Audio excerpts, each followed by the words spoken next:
یہ بڑا امپورٹنٹ ہے۔ یہ وہ چیزیں ہیں جو جسٹس منصور علی شاہ لکھ رہے ہیں کہ یہ چیزیں ہونی چاہیے۔ کمٹمنٹ ٹو جوڈیشل ایفیشنسی، یہ ڈائیورسٹی۔ اس کے بعد یہ کہتے ہیں کہ اپلیکیشن پروسیس، یہ ڈیٹیلڈ اپلیکیشن فارم وہ کہتے ہیں کہ یہ ہونا چاہیے۔ پھر انٹرویو جو ہے وہ ہونا چاہیے، اور جو اسٹیک ہولڈرز ہیں، مطلب بارز ایسوسیشن ہیں، وکلا ہیں، ان سے ان کا فیڈ بیک بھی آنا چاہیے۔ اور اس کے بعد کسی بھی جو وکیل ہے اس کو جج کے لیے آپ نے کنسیڈر کرنا ہے۔ یہ جسٹس منصور علی شاہ نے خط لکھا تھا، اور انہوں نے کہا کہ آپ سخت کرائٹیریا بنائیں، سخت میکانزم بنائیں، اور سخت قسم کے رولز بنائے جائیں، تاکہ جو عدلیہ کی جو آزادی ہے وہ بھی قائم رہے، عدلیہ میں قابل لوگوں کا آنا بھی قائم رہے، اور جو عدلیہ جو ہے وہ غیر جانبدار طریقے سے اپنا جو ہے وہ کام کر سکے، وہ بھی برقرار رہے۔ یہ جسٹس منصور علی شاہ نے یہ خط لکھا تھا، اور اس کے جواب میں پھر جسٹس جمال خان مندوخیل نے خط لکھا۔ جسٹس جمال خان مندوخیل نے بڑا دلچسپ اور انٹرسٹنگ طریقے سے اس کو ہینڈل کیا، لیکن ایک چیز پر وہ ہمیں جو کمیٹڈ نظر آئے۔ انہوں نے یہ کہا کہ جو جوڈیشری ہے وہ اس کی وہ آزاد ہونی چاہیے، اور وہ غیر جانبدار ہونی چاہیے، اور جو جوڈیشری کے ممبران ہیں وہ کمپیٹنٹ ہونے چاہیے اور آنیسٹ۔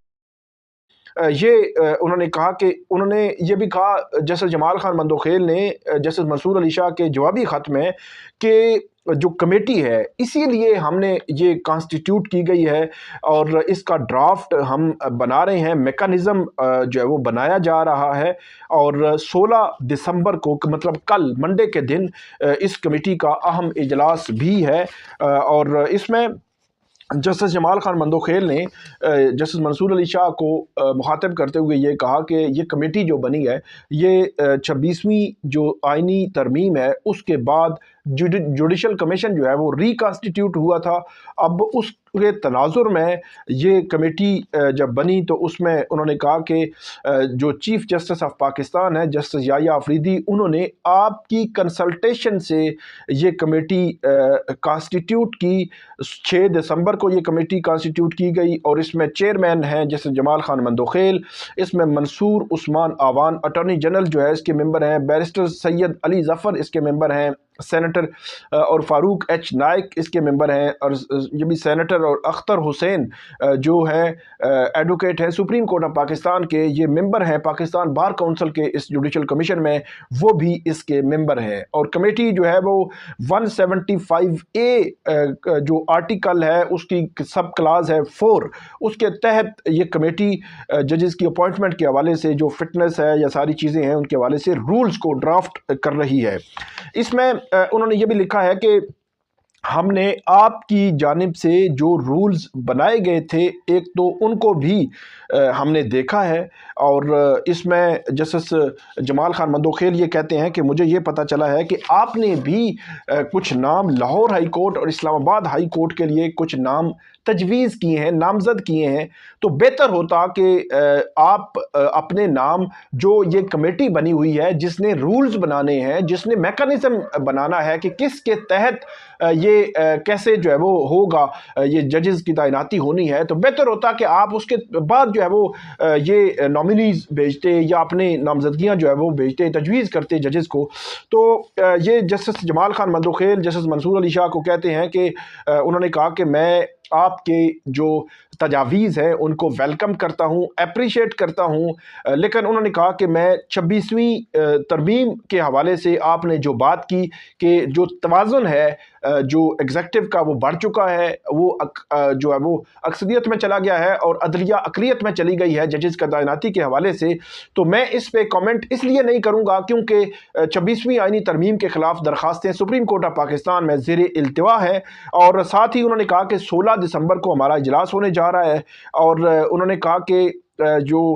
میں یہ توقع رکھتا ہوں کہ آپ اس حوالے سے جو بھی تجاویز ہیں وہ ہمیں دیں گے اور ہم ان کو دوبارہ سے کنسیڈر کریں گے۔ تمام جو کمیشن کے ممبران ہیں ان کو یہ خط جو ہے وہ بھیجا گیا ہے، اور یہ کہا گیا ہے کہ یہ خط اس حوالے سے جو لکھا گیا ہے، تو یہ جو جج کون تعینات ہوگا اس کی اہلیت، قابلیت، صلاحیت کیا ہونی چاہیے، اس کی جو مینٹل اپروچ ہے کیا ہونی چاہیے۔ انڈیپینڈنس آف جوڈیشری کے لیے مضبوط ججز کا ہونا جو ہے وہ بہت لازم ہے، اور مضبوط اعصاب کے جو ججز کا ہونا جو ہے وہ لازم ہے۔ یہ نہیں ہو سکتا کہ آپ جو ایسے جج لے آئیں جو قابل بھی نہ ہو، صرف یہ کیا ہو کہ وہ جی فلاں پارٹی سے تعلق رکھتے ہیں تو فلاں پارٹی سے تعلق رکھتے ہیں، تو فلاں وزیر صاحب کے وہ جانے والے ہیں، تو فلاں وزیر صاحب کے وہ ریلیٹو ہیں۔ یہ نہیں ہو سکتا اور یہ نہیں ہونا چاہیے، وگرنہ یہ جو جوڈیشری ہے یہ تباہ و برباد ہو جائے گی۔ یہ اس حوالے سے، اس اینگل سے اس کو دیکھا جانا جو ہے وہ انتہائی ضروری ہے۔ دوسرا معاملہ جو ہے وہ بھی بڑا امپورٹنٹ اور اہم ہے۔ وہ اس لحاظ سے اہم ہے کہ جو ملٹری کی کسٹڈی میں 85 لوگ ہیں، یہ مئی 2023 سے ملٹری کی کسٹڈی میں ہیں۔ شروع میں جو سیولینز کے ٹرائل ہے، یہ بڑا کوسچن آف لا، میں اس لیے کو کہتا ہوں کہ یہ کوسچن آف لا ہے کہ سیولینز کے ٹرائل ملٹری کورٹس میں ہو سکتے ہیں یا نہیں ہو سکتے۔ ونس فار آل اس کو سیٹل ہونا ہے، سپریم کورٹ اس کو کلیئر کر دے کہ آج کے بعد کیا ہونا ہے، اور سیولینز کے ٹرائل ملٹری کورٹس میں نہیں ہونے چاہیے، کسی صورت نہیں ہونے چاہیے۔ جو سیولینز کورٹ ہے، اینٹی ٹیررزم کورٹس ہیں، وہاں پہ یہ ٹرائل جو ہے وہ ہو سکتے ہیں، اور اس میں جو فیئر ٹرائل ہے، آرٹیکل 10A ہے آئین کا، اس کے تحت کوئی بھی ملزم ہے کسی بھی عدالت کے سامنے، کسی بھی جج کے سامنے وہ جاتا ہے تو اس کو آپ نے فیئر ٹرائل دینا ہے، جتنا بڑا ہی اس نے کوئی جرم جو ہے وہ کیا ہوا ہو۔ تو یہ ایک متھ ہے، یہ متھ ہے جس کو توڑنے کی ضرورت ہے۔ اب جو ججمنٹس آئیں گی تو ہمیں پتہ چلے گا کہ کتنا فیئر ٹرائل جو ہے وہ دیا گیا ہے۔ تو جو ملٹری کی کسٹڈی میں ہے 85 لوگ، اب ان کے مستقبل کا فیصلہ ہونے جا رہا ہے۔ سپریم کورٹ آف پاکستان کے آئینی بینچ نے جب سے یہ آرڈر کیا ہے کہ ملٹری کورٹس ان 85 لوگوں کی حد تک فیصلے کر سکتی ہیں، ان کے ٹرائلز کے فیصلے جو ہے وہ کر سکتی ہیں۔ اب دیکھنا یہ ہے کہ جب ملٹری کورٹس جب فیصلے کریں گی تو اس کے اثرات کیا ہوتے ہیں۔ ملٹری کورٹس کے فیصلے ہمارے سامنے آئیں گے، ان کو پڑھیں گے، آپ کے سامنے رکھیں گے، کیا ایویڈنس دیکھا گیا، کیا اس میں جو ہے وہ ججمنٹ دی گئی، کس بنیاد پر ججمنٹ دی گئی، کتنے گواہ تھے، گواہوں پر جرح کتنی ہوئی۔ یہ ساری چیزیں جس طرح ہم عمومی طور پر جو ججمنٹس ہوتی ہیں، عمومی طور پر جو سیولینز کورٹس ہوتی ہیں، وہ آپ کے سامنے ہم رکھتے ہیں کہ یہ جو ججمنٹس ہے اس میں کتنی جو یہ ججمنٹ آگے ہائی کورٹ میں جا کر قائم رہ سکے گی یا نہیں رہ سکے گی۔ سائفر کیس تھا، پھر عدت کیس تھا، توشہ خانہ 1 کیس تھا، 2 کیس تھا، جتنے بھی کیسز ہوتے رہے ان کیسز کا پورا کٹھا چٹھا ہم آپ کے سامنے کھول دیتے تھے کہ یہ کیس ہائی کورٹ میں جا کر برقرار رہ سکے گا یا نہیں رہ سکے گا۔ تو اب معاملہ یہ ہے کہ اب جو ملٹری کورٹس کے فیصلے آنے ہیں اور 85 لوگوں کے فیصلے آئیں گے، پھر پتہ چلے گا کہ اس میں کیا ہوتا ہے۔ میں نے 2 دن پہلے بھی آپ کو بتایا تھا، آج پھر بتا دیتا ہوں۔ اگر تو ان میں سے جن لوگوں کی سزائیں ہوں گی 3 سال، تو 19 ماہ وہ پہلے گزار چکے ہیں، وہ ہائی کورٹ میں اپنی سسپینشن آف سینٹینس کی درخواستیں دائر کریں گے، اپیلیں دائر کریں گے، ساتھ ہی ان کی جو ہے وہ ضمانت ہونے کے بڑے واضح امکانات ہیں۔ عمومی طور پر سیولینز کورٹ میں یہی ہوتا ہے کہ 3 سال کی سزا جب ہو تو پہلے 1-2 ماہ میں ہی ضمانت مل جایا کرتی ہے، تو یہاں تو 19 ماہ وہ گزار چکے ہیں۔ 5 سال اگر سزا ہوگی تو اس میں بھی جو امکانات موجود ہیں کہ ان کی ضمانت ہو جائے۔ 7 سال ہو تو اس میں بھی جلد یا تھوڑی سی دیر سے امکانات موجود ہیں کہ ان کی ضمانت ہو جائے گی۔ 10 سال یا اس سے آگے والی جو سزائیں ہوں گی اس کا دیکھیں گے کہ کیا ہونا ہے۔ لیکن شروع میں ہم نے دیکھا تھا کہ اٹارنی جنرل نے 3 سال سزا کا کہا تھا کہ میکسیمم 3 سال سزا ہے، لیکن اب دیکھنا یہ ہے کہ سزا کتنی ہو سکتی ہے، میکسیمم منیمم کتنی ہوگی، کس کو کتنی سزا ملے گی، کس بنیاد پر سزا ملے گی، ایویڈنس، وہی میں نے آپ کو بتایا کہ کیا ہوگا۔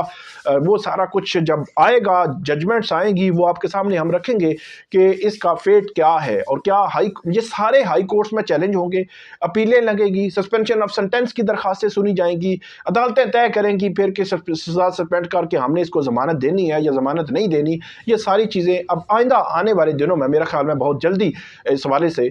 اب چیزیں آنا شروع ہو جائیں گی، اور جیسے جیسے آئیں گی ہم آپ کو اپڈیٹ کرتے رہیں گے۔ آپ ہمیں فیڈ بیک دیجیے گا، کامنٹ کیجیے گا۔ بہت شکریہ۔